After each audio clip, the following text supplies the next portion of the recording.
이번에 강의할 부분은 건괴의 6효를 모두 마치고 용구라 하는 것은 384요 가운데 그 절반을 차지하는 192라고 하는 양효를 총괄적으로 말하는 부분인 것입니다. 이와 같이 용구라 하는 것은 양효가 나왔을 때 음효로 변한다라는 의미를 갖고 있는 것이 첫 번째인 것입니다.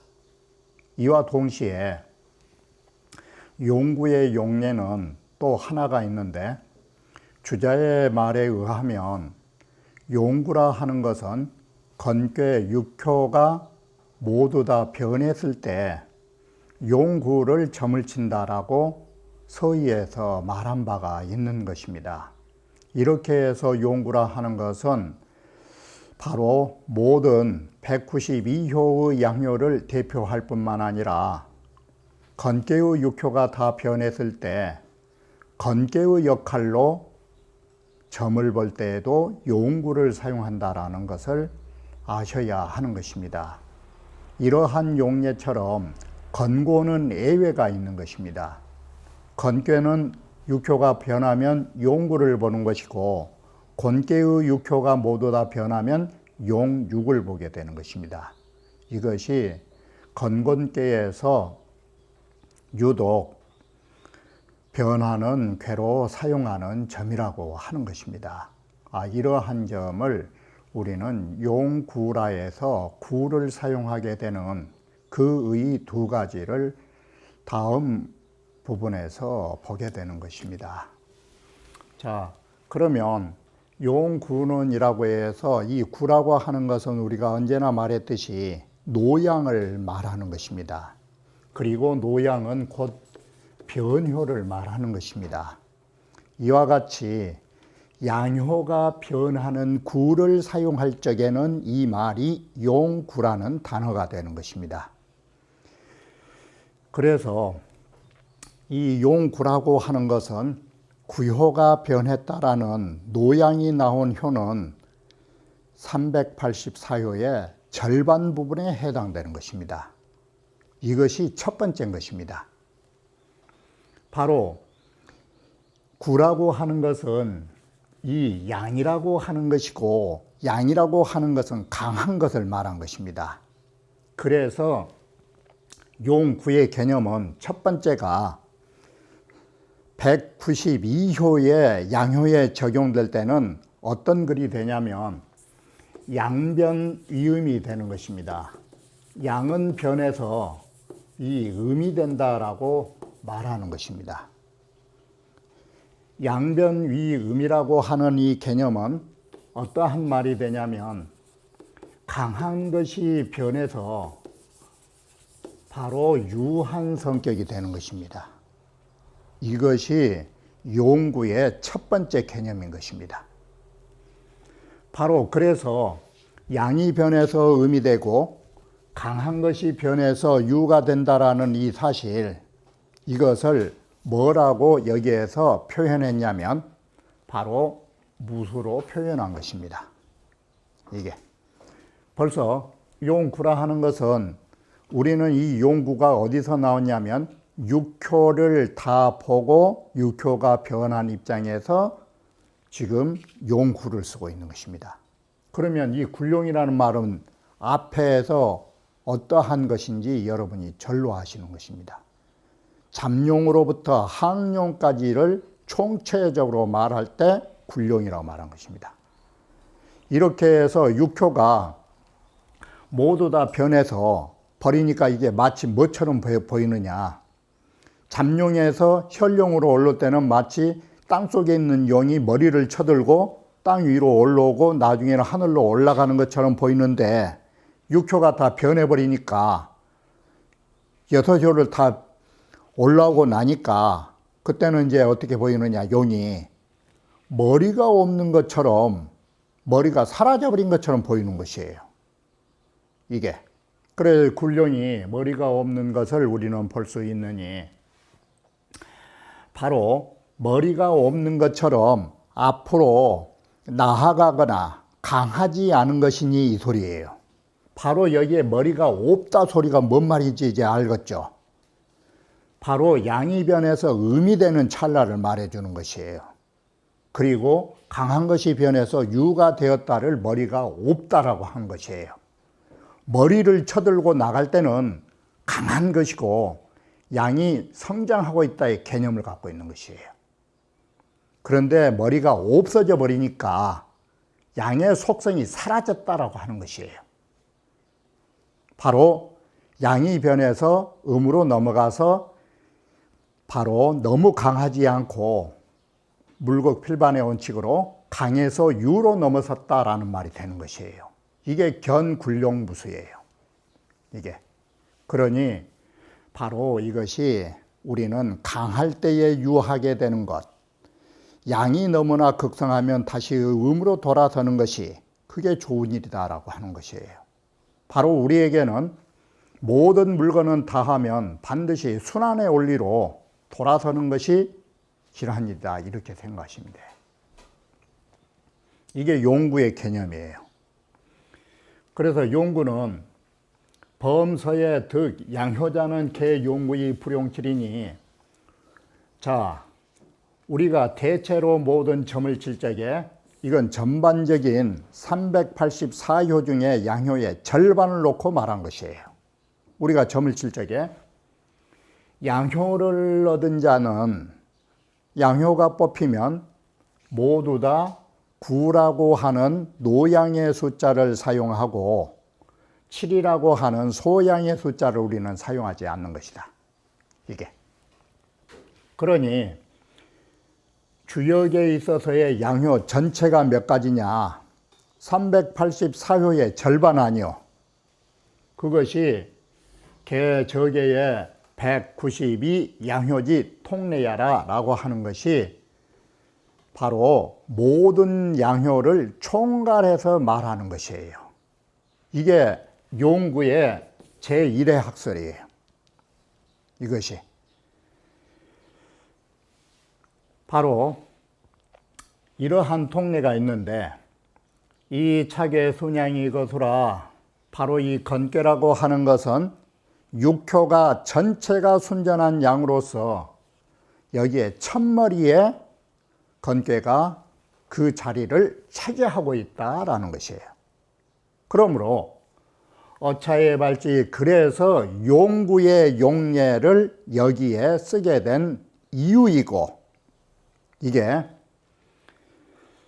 성인인 계지사야, 그래서 바로 여기에 문학 주공이 인하여 여기에 글을 붙여가지고 사후 차계의 육효 개변자로 여기에 보시면 두 번째 학설로 변하고 있어요. 이게 만약에 하여금 가사 이 괴를 만났는데 여기에 뭐로 됐어? 이게 육효 개변이죠. 그러면 건괴의 육효가 다 변했다라고 하면 이 뭔 말이 돼요? 양변 이음이 되는 것처럼 이 용어를 보면 어떻게 되겠어요? 이게 육효가 개변이면 이것은 뭔 말이 되냐면, 건괴가 변하면 뭔 괴가 돼요? 이게 건괴가 변해서 괴가 만들어지면 뭔 괴가 되냐고. 이건 공괴가 되는 거예요. 이게 바로 육효가 개변을 했다라고 하면, 건괴가 육효가 다 변하면 바로 여기에서 이제 하나씩 알아가셔야 할 게 뭐냐면, 건괴는 뭔 꾀고 곤괴는 뭔 꾀. 이게 주역에서 사용하는 용어로 건괴는 본래의 꾀죠. 그래 이것을 본꾀라고 그래요. 그리고 이건 변해간 꾀라고 그랬죠. 그럴 때 주역에서는 변꾀란만 문자를 쓰지 않는다라고 했죠. 이게 변꾀라는 말은 용어로 직꾀라고 그래요. 갈지자 그 궤로 가버렸다고. 이 직궤라는 말이 변궤라는 말이에요. 번궤는 건인데 변하면 육효가 다 변했으니까 건궤로 변했죠. 이게 번궤와 직궤의 관계라고 하는 거예요, 용어상. 그리고 또 하나 더 아셔야 할 게 하나 있어요. 자, 우리가 이 건궤라고 하는 것은 전부 다 양으로 6개였는데 음으로 변하니까 어떻게 됐어요? 음으로 변하니까 양변위음이죠. 그럼 이제 다 이와 같이 음으로 변했다라는 것을 아시겠죠? 그러면 이와 같이 본계에서 양이 음으로 변할 때에 이 용어는 뭐라고 한 줄 알아요 또? 양이 변해서 음으로 반대가 되었죠. 이건 착괴. 이게 용어예요. 이 착괴라고 하는 것이에요. 양은 변해서 음이 되고 만약에 음이 변하면 양이 되고 이런 교착 상태로 괴가 만들어지는 것을 전문 용어로 착괴라고 하는 것이에요. 이게 바로 이와 같이 우리는 건괴가 변해서 공괴가 됐다라는 소개가 바로 이 착괴를 만들어낸 거예요. 이걸 착괴라고 한다라는 용어를 아셔야 돼요, 지금. 다음에 계속 이런 것들이 사용돼요. 교역 그 용어에.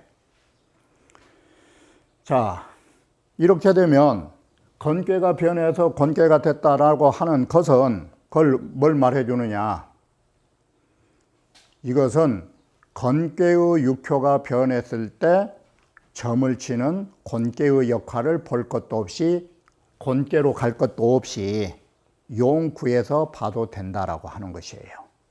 그래서 주자가 점을 치는 데 있어서 바로 시초점을 뽑아가지고 효를 볼 적에 건고는 용구, 용육을 사용한다라고 말하는 것이에요.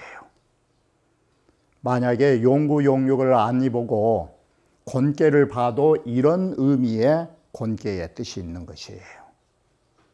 이와 같이 우리가 용구라고 하는 것은 여기에 분명히 보셨듯이 192효라고 하는 양효의 총체적인 것을 대변함과 동시에 두 번째로 건괴의 육효가 다 변했을 때 바로 곤괴가 되고 공괴로 가도 되고 바로 이 용부를 점을 쳐가지고 건괴의 역할을 파악하는 거예요. 이게 용구의 두 가지의 개념이에요. 용구라는 이 말 소개가. 그래서 육효 개변자라는 것 방금 말한 대로 건괴가 변해서 곤괴가 되는 거예요. 착괴로 보면. 그럴 때는 즉차점지라. 바로 곧 여기에서 우리는 이걸 가지고 점을 친다라는 것이에요. 자, 그래서 육냐 육양이 개변하니라는 말이 건괴 육효가 다 변했다 소리 아니에요, 이게. 그것은 변했다라는 말은 지금 이 말이 되죠. 이 두 글자만 딱 뽑아보면 양이 변했다라고 하면 뭐가 된 줄 알 수 있을 거 아니에요. 이게 양변위유법이에요. 양이 변하면 바로 음이 되고 유가 되는 거예요. 바로 그러기 때문에 이 말을 이렇게 써놓은 거 아니에요. 강이 능유라. 강한 자격을 가졌던 것으로서 능히 유하게 됐다. 이 말이 다른 말로 딱 바꾸면 강변위유라 이 말이잖아, 이게. 강이 능유란 말이 바로 이 말은 뭔 말이 되느냐? 우리가 사람이 살아가는 데 있어서도 강한 자가 강하게 쓰면 안 되는 거예요. 이게. 그래서 강한 자는 유한 것이 길한도예요. 이게. 바로 이러한 것을 우리는 인생사와 추나추동에서도 볼 수 있어요. 이게. 강은 뭐겠소, 그러면? 다시 우리 생각해 보면. 강이라는 것은 원래 본질적인 체를 가지고 있는 것이에요. 그런데 유로 쓰고 있다는 것은 변용된 것이에요. 바로 이게 뭔 뜻이냐면 강체 음유법이에요. 용유법이에요. 이게. 그래서 추나추동 날씨가 왜 양이 강하니까 독하게 강해야 될 거 아니에요. 그러면 추나가 강하느냐 추동이 강하느냐 할 때 어느 것이 더 독살스럽게 강하게 보여요? 추동이 가을과 겨울 날씨가 강하는 거예요. 그런데 왜 반대냐? 강체유유법이에요. 양은 본체가 강하기 때문에 작용상에 있어서는 봄처럼 화사하고 겨울처럼 따뜻한 거예요. 반대로 음은 어때요? 음은 유약하기 때문에 유약한 것을 막으려고 겨울이 되면 그렇게 독살스럽게 쳐추운 것이요. 그래서 강한 자가 오히려 쉽게 표현하면 요즘 개를 많이 키우니까 힘도 없는 것들이 지서대기를 잘하는 것이요. 이게 강체 용류가 아니라 체가 약하면 작용처가 강하게 나온 거예요. 이게 큰 개들은 짓도 안 해. 가만히 있다 콱 물어불지. 작은 개들이 촐랑방정을 떠는 거예요. 그게 본체가 약하니까 작용에 있어서 그와 같은 반대의 작용이 나오는 거예요. 이게 추나추동에서도 그렇게 보는 거예요. 체용 관계가 상호 엇갈려 있는 거예요. 추동은 유니까, 음이니까, 그런데 오히려 가을, 겨울 날씨는 더 차가운 거예요. 자, 이러한 법이 본체가 유가 되면 어떻게 되겠어? 우리 사람으로 말하면 내강 외유가 되는 거예요. 사람은 내강 외유가 되면 포용력도 있고 모든 일에 융통성이 있는 거예요. 너그러지고. 그런데 강한 데서 강해지면 어떻게 될 것이오? 그것은 괴팍 싫어지는 것이고 모질고 독해지는 거예요. 그건 안 되는 거예요. 바로 이것이 여러분이 앞으로 성리학을 배우시면 아시겠지만 이 강하다라는 것이 어때요? 강한 자체가 좋은 게 아니라 강선강악이 있어요. 강한 데 있어서도 강한 것을 잘하면 선하고 강한 것을 잠다면 악하게 사용되는 거예요. 여러분들이 자강불식하고 모든 일에 적극적이고 하는 것은 강한 걸 잘 선용하는 거예요. 그런데 강하다라고 한 것을 잘못 쓰면 사람이 다 성질이 괴팍해지거나 교만하거나 바로 모질고 독한 일을 하는 거예요. 이게 바로 우리는 이 주령계 선생님이 말하는 강선, 강학의 개념이 여기서도 적용되고 있다는 걸 아셔야 돼요. 이게 주역에 여러분들이 적용을 하지 않아서 그러지 적용을 해서 보면 성리학에 적용이 그대로 되고 있는 거예요. 자, 더 이상 말할 것은 없지만 바로 이것이 강의능률법이에요. 그렇기 때문에 길하다가 나온 거예요. 고로 위 굴룡무수지상이니 이제는 굴룡이란 말 뭔 말인지 아시겠죠? 굴룡이라는 것이 이 강자 뜻이에요. 이게 강한 것들이 머리가 없어졌다가 유로 변했다라는 말을 알겠죠? 강의 능률을 비유로 하니까 상을 쓰니까 굴룡무술을 썼다 이렇게 보시면 되는 거예요. 이게 그러니 우리는 태강직절이라 너무나 강하면 부러지기 때문에 강해서는 안 되는 것이에요. 과강이면 안 되는 거예요. 그래 우리는 돌아서서 유로 돌아서는 거예요. 이 기점은 바로 이제 굴룡무술 방금 뭔 말인지 아시겠죠? 상이에요. 길은 점이에요. 그래서 그 점은 위 여시적 기리하라 이와 같이 굴룡무술처럼 굴룡무술란 말 강의능률란 말 아시겠죠? 강하면서도 능히 유하게 이와 같이 처신한다면 그 일은 길하게 될 것이다. 춘추전의 왈, 건지곤의 왈, 바로 이것이 춘추전에서는 사용하는 주역점 나올 때에 항상 사용하는 용어법이 이렇게 나와요. 건우곤. 이 말이 방금 그 표시했듯이 건지곤이라는 표시가 뭔 말이냐면 이 건꾀에서 변해가지고 곤꾀가 됐다를 표시할 때 건꾀의 곤꾀 이렇게 쓴 거예요. 그래서 항상 춘추전 보시다가 주역계 두 개가 나와서 이와 같이 나오면 그 궤를 그려놓고 보면 그 본께에서 직계가 어떻게 변했다가 보이는 거예요. 그 표기 방법을 이와 같이 쓰는 거예요. 그래서 이 앞에 글자는 본께, 뒤에 글자는 직께.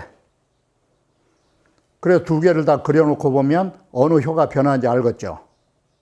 이게 춘추전에서 항상 주역점 치다가 나오면 이 방법으로 서술되어 있다는 걸 아셔야 돼요. 본께와 직계 관계. 본께를 곤께를 뽑았는데 그게 다 변해가지고 곤께가 됐다 이 소리를 건지곤 이렇게 쓰는 거예요. 건우 곤께 말하기를 그래 육효가 다 변했다 이 소리예요. 춘추전에도 그렇게 인용돼 있어요. 견굴룡무술길이라고 이렇게 쓰여 있으니 바로 대적 순곤 괴사 빈마지정 산미후덕 동북상북이라 순곤께에 보면 순곤께의 괴사에 보면 이렇게 쓰여 있어요.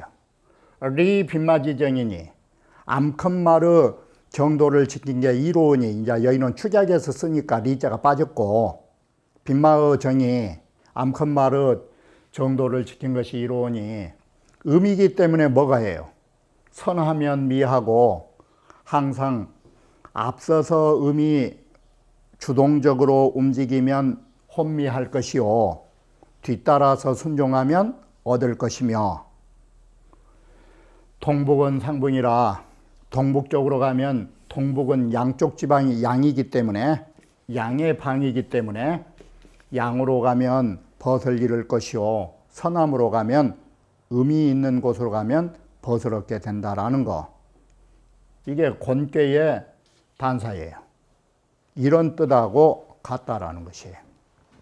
그러면 무술한 말을 어디에 붙여본지 알겠죠? 무술한 말이 머리가 없어야 된다라는 것은 앞서서 나대지 말라 이 소리예요. 이게 머리가 없으면 뒤에 선 것 아니요. 그리고 서남 쪽으로 하지 말고 동북쪽이 양방향으로 가지 말고 음방향으로 가라고.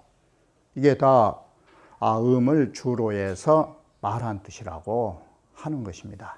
이렇게 해서 용구의 용례는 384효 중에 192효의 양효의 통칭일 뿐 아니라 건꾀 육효가 다 변했을 때 곤꾀의 역할로 용구를 사용하는 점이라고 보셔야 되는 것입니다.